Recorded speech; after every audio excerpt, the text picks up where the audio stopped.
Well, hello everybody, and welcome to the TA Today Weekly Review, where we take a look at what happened, what we expect to happen, and a little bit more focus on the portfolio this week. As far as what happened last week, it was really nothing. I mean, they went sideways. You went up into the Fed, down after the Fed, nothing gained, nothing lost, everything pretty much even for the week. Losses pretty much across the board other than the NASDAQ at this point. If we move into the details here and do a quick review, there was significant volatility, and that's been the case ever since the August drop. I actually pulled that data on a week-to-week basis since August just to see what it looked like, and you can see those highlighted here in the yellow, more than 1% on all of those. And if you sum the numbers here, 3/4 of the percent of these 20 entries, right, the 20 weeks now, 3/4 of them have been almost 1% or more on a weekly basis in terms of change from these, week-to-week type action. And that's fairly volatile. And we've seen a lot of volatility just in the last week. And it was not so much the week, the December itself. If I pull up December here, on the December basis, day to day, here's 3, 4, 11 of them, or excuse me, 8 of them out of, so almost 65-70%, highly volatile again on a day-to-day basis, up and down or down, up, so forth. And so this volatility has been extreme, and that volatility has fed into the difficulty with this market being able to deal with it on a day-to-day or week-to-week basis. The buy and sells between week to week, the weak groups, the strong groups, it's almost like week to week they reverse them. So you're buying energy, you're buying gold, you're buying commodity-related things one week, you're selling them all the next. You're buying technology, you're buying discretionary, you're buying healthcare one week, you're selling it all the next. It's that type of market. It just oscillates back and forth. We did see Europe reach the target, the bounce target, and then it began its retrace. We also saw the transports continued weakness. Let's look at those two charts, with the first being the DAX here. Now the DAX, as we had talked about, probably was going to target this big bar, and that target, as it hit, not only did it turn, so in other words, as we hit this bar, not only did it touch into it, then it turned and started to reverse back. Of course, we had big volume on Friday. Of course, that is expected with the options expirations here and abroad, I guess. I'm not certain, but I'm assuming there's option expiration there as well. That big push back down now, is it going to come into this top? Is it going to hold at this level? There's some good arguments that it might hold at this level, and it looks to me like it probably will. My expectation here is you're going to get some sort of a ABCD structure now to try to take this higher. That's the DAX. Now on the worrisome side, looking at the not only can this group not find a bottom, it just keeps making new high volume pushes to the downside. Here's the daily. If you look at it on the weekly, going back after those August lows. And if you look at it on the monthly, let me pull the monthly over. If you look at it here, those August lows, it's already now, if it stays here, it's already under the swing point low on a monthly basis from the October lows of 2014. So unless we get a heck of a rally here into the end of the month, the transports are actually going to transition on a monthly time frame. And in my mind, that's a huge negative. So 137.05 is the number. They're trading at 132. It'd have to be a pretty good rally. So to me, that's a big negative taking place here on the transports. And the two strongest sectors no longer are leading this market. And there, of course, I'm talking about technology. Here's the technology group. They break a swing point low. They're back to negative. Of course, you had high volume on Friday. If you look at these on a weekly, they're trying to come back into this big bar on the weekly. They're just not leading the market higher. And the same thing on discretionary. This has been a leader all year. Trying to break a swing point low, hasn't quite done it, but is very close, traded right into it. Highs of the lows, again, this looks to be the target pretty much across the board anymore on this retrace. If we continue down, I would expect all these to try to trade into the highs of the lows. And again, you can see this huge volatility and volume pushing down on the downside last week. So that's kind of a quick review. If you look at the actual technicals, I believe that the euro is trying to signal that we're going to try to turn this thing around and head back up. And I believe these currencies are the most important thing we should be watching. Here's that kind of a range here at the top, the range up underneath it, right? It held, tested into it Thursday after the Fed, reversed it on Friday. We're going to see if it can push higher. If the euro pushes higher, that should help Europe, should help commodities, should help all those things that get hurt when the dollar's strong, and vice versa. The U.S. markets tend to be correlated anymore, at least, with the European markets. And so I believe that would be a benefit if, in fact, it did that. And you can see kind of the ramifications of that.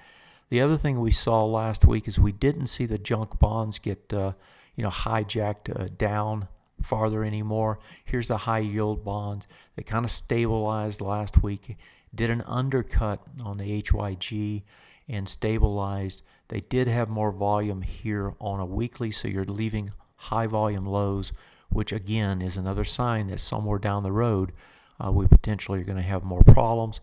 And the other thing I saw last week was that the interest rates did stabilize. They didn't go up. In other words, they rose into the Fed and then they started to pull back.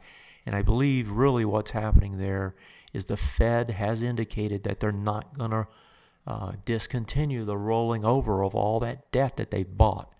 And as long as they hold that debt and they don't sell back into the markets, or at least let it mature and not roll it over, that bid that the Fed keeps putting under the bonds, both short and long term, is going to continue. And I believe that's going to hold rates down at least even. And that's what we saw on the rate structure last week. The biggest negatives is oil in terms of just the way things look. If I look at, say, the USO, you can see this market simply can't find a bottom. Can't find it on the daily, can't find it on the weekly, can't find it on the monthly. Huge negative, continues to trade lower. And these high beta stocks, they also continue to get hit. So if I look at that ETF, they made new lows last week. So, all of these signals, right, A, B, C, D structures to the downside on the high beta. High beta, typically technology, keeps getting hit. The target is down here at these high volume lows on this particular sector. You can see the push down here as it pushes, right, doing another ABCD structure to the downside. Looks like it's going to get it pretty close to that target down here. So that to me looks to be the two most negative things that I see out there technically. If I look at the fundamentals, I just talked about the Fed. I think, even though they had a hike on the rates, they've said they're going to go slow, and they in particular said that they're going to keep reinvesting. And as long as they do that, that's going to keep the yields from going stupid to the upside. The other thing that didn't happen last week, Bank of Japan didn't add more QE. That's going to raise the yen against the dollar, which is going to help to push the dollar down. And that euro holding and trying to push back higher, also pushing the dollar down. Weaker dollar, good for almost everything short term. Fundamentals, the negative side there, geopoliticals that we know about. The big thing to me is that I believe that all news is good news stuff is probably over. And this market is going to be parsing every economic figure that comes out now. And the two or the three that came out after the Fed on Thursday, Friday, every one of them were negative. And I think that also contributed to the selling Thursday and Friday. Philly Fed came in at almost -6. The PMI way lower than expected at 53.7. And the KC Fed manufacturing also coming in quite low at -8. These data points, I believe, really are the thing to be watching in terms of how people view what the Fed has done and what they're going to do. And so I believe that's going to be a big thing. If we look at those money flow that we've been looking at lately, utilities got a bid, healthcare, everything else was negative on the week. Materials and energy led to the downside. And again, if the reads are right for this week, you'll see this all flip around again like it has. On the minor sectors, the alternative energies got huge bids. I'm not sure what was happening there. Biotech still holding up well. If you go down to the bad side of it, the shipping, the oil and gas, gold miners, all those things that we just saw in the majors, same thing here on the miners. All of those got sold. If we look at what and expect, what we expect to happen, last week we were wondering if we were going to get a buy the news. Well, they front run the buy the news, and then they sold it the 2 days afterwards. And the other question is, would the junk bond stabilize? And they did. What I think are the two biggest things to watch this week. One is, does that dollar work lower? If it does, I think that helps the markets, and I expect that's probably what's going to happen. And the S&P, is it going to be able to get over that higher range? Let's look at that S&P, and let me show you what I'm thinking there. If we look at the S&P here on two ranges, you kind of got two ranges that have started to form. This higher one, which actually goes a little bit lower, and let me redraw this, and the one up above it, right? These are the two key. If I can grab that, I guess I can't grab it. Let me try again. There we go. So these two key ranges, I believe, are what's critical. And to me, the highs of the lows back from August, that top is around 1993. We traded as low as 1993 this week. We close it at 2005. If we can't hold that area, and if price starts slipping, into this range down here, I think that's a big problem. You need to hold this higher range and work your way back up to the other side. If the S&P cannot break over this breakdown bar in the next few weeks, I think we're going to have a real problem. And that price point, on the S&P was about 1990, the high is 20, where's the number? 2103. If we can't get over the 2103 mark, that's a big problem. And we're trading well under it right now, right? We got to go up 100 points again to get back up there. Somewhere in the first probably 2 weeks, I would think, of January. If we don't find ourselves back up here trying to break over that, I believe the long-term picture potentially is going to change on us. And I think that's the real danger. So this coming week, if we don't see this range hold and start to work higher, I think that's a big negative, and that's something we're going to have to take very seriously if that starts to happen. Looking at the economics, really not much. I mean, pretty much all of it goes away. Earnings will start up about 3 weeks into January. That's going to be the next big thing. Bottom line, volatility is killing swing traders. It's killed our portfolio, my TA Today portfolio. I think anybody that's trying to swing trade, especially if they're holding high beta, is just getting killed. The big picture here remains murky. Even though we got that big push off and we got those nominal new highs on the NDX, the NASDAQ got over the breakdown bar, the S&P has not been able to. And the S&P is the, kind of the granddaddy of the indexes, and it's one that I watch very closely. And for it to not do that, right, the long-term picture here could start to change on us. And what I'm talking about specifically, if we look at the trend charts, right, these are mostly bearish still on the intermediate term time frame, almost all of them. And even though we're bullish out here, pretty much across the board, we have two sectors, of course, energy and basic materials right here that are bearish. The rest of them held up. But unless these hold and start to change and trend back to the top side, these are going to change. That's the big risk. That's the rollover in the market, if in fact it's going to happen. And what that means to me is that as these start to go bearish again, which is what they're starting to do, that increases the risk that eventually this weakness, just like we saw in the IYT a while ago, is going to start to affect the long-term time frame. And if we see that, right, that tells us that this general market on the long-term time frame may finally have reached its top, and we're going to get a larger correction. So that's the real risk going forward. And if we look at the seasonal patterns, right, we haven't had those seasonal patterns play out. Usually you have strength in December. Usually you have small cap strength. Neither one of those have happened. I know everybody was banking on it, myself included. Usually small caps, I did some numbers a couple of years ago, something like 70-80% of the time they go higher into the end of the year. Hasn't happened. So all of this tells us that big picture is struggling.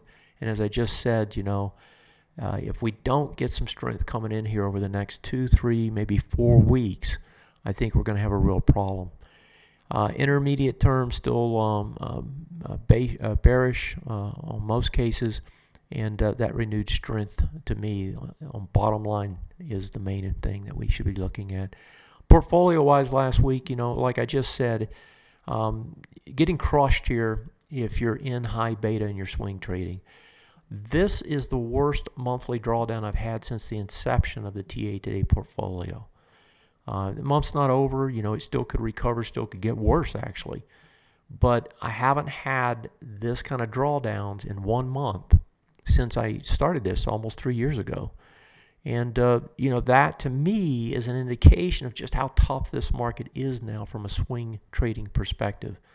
Last week I ended up taking some quick gains on a ZLTQ trade, which itself is doing terrible overall. Went into LAD, lost it. CXO finally gave it up. We added, these two, and then added back to the BAMX, which I think is going to do all right. The BMC, not software, the car manufacturer out of Germany. I can't even think of the name now. But anyway, let's go forward here. So, if I look at all these, I don't want to go into any of these charts or all these charts, but I do want to just look at a couple of them with you. Starting here with Sky. Now, Sky is cloud computing, and you can see the huge volatility in this. They push it up and they end it on the lows. Push it up, end it on the lows. This is going to go after these swing point lows, and if it breaks here, it's going to get a faster move to the downside. Now, weekly, it doesn't look that bad other than the huge volatility, but that's a reflection of high beta because most of these stocks are high beta. It's trying to come into this big bar. 574 on it, comes in with 547. Need to see this flip around. If it doesn't, it's going to be a hard trade to make money on. If we look at another one here, Bank of America, I wanted to look at that one with you. And Bank of America is a reflection of what's happening in the banking sector. I mean, banking sector, everybody thought that they'd benefit from the Fed. They run up into that news here, right? And then they sell it off immediately afterwards. Stock itself doesn't look that bad, but when you're looking at this, I mean, most of these stocks are starting to look like big range trades, up and down, and that is not a good deal if you're trying to trade them long, which is what we've been trying to do. So if this starts to break down, again, it's going to threaten us, our positions, and probably stop us out. And so if you look at any of these and all of these stocks that we're in or that we try to be in, they're all struggling. Most of our trades have failed.